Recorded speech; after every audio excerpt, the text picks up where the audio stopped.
Per capita income.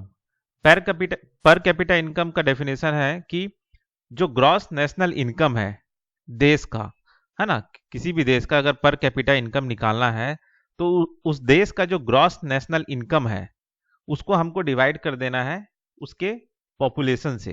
ठीक है, उसका पॉपुलेशन कितना है। तो जो रिजल्ट आएगा उससे क्या पता चलेगा आपको कि प्रत्येक आदमी, ठीक है, प्रत्येक आदमी उस पॉपुलेशन में रहने वाला एवरेज कितना इनकम कमा रहा है वो पता चल जाता है। ठीक है, मतलब आप डिवाइड करोगे जो भी ग्रॉस नेशनल इनकम है उसको पूरे पॉपुलेशन से, तो प्रत्येक आदमी पर पर्सन जो है कितना इनकम, एवरेज इनकम कमा रहा है।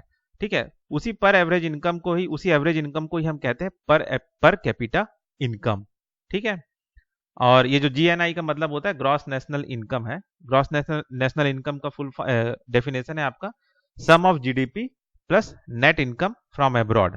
ठीक है, अब ये नेट इनकम फ्रॉम अब्रॉड जो है वो पॉजिटिव भी हो सकता है, नेगेटिव भी होता है। ठीक है, ठीक, समझ में आया। जीएनआई का फुल फॉर्म क्या है? Gross national income.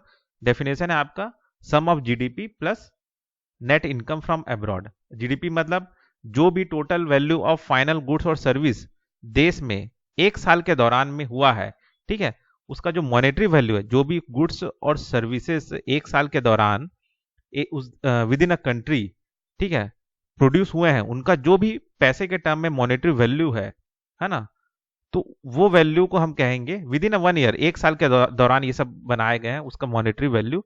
ठीक है, तो उसी को हम कहेंगे जीडीपी। ठीक है, जीडीपी में अगर आप क्या बोलते हैं नेट इनकम जोड़ देंगे, विदेश से आया हो या गया होगा पैसा तो माइनस कर दीजिएगा, आया होगा पैसा तो पॉजिटिव है।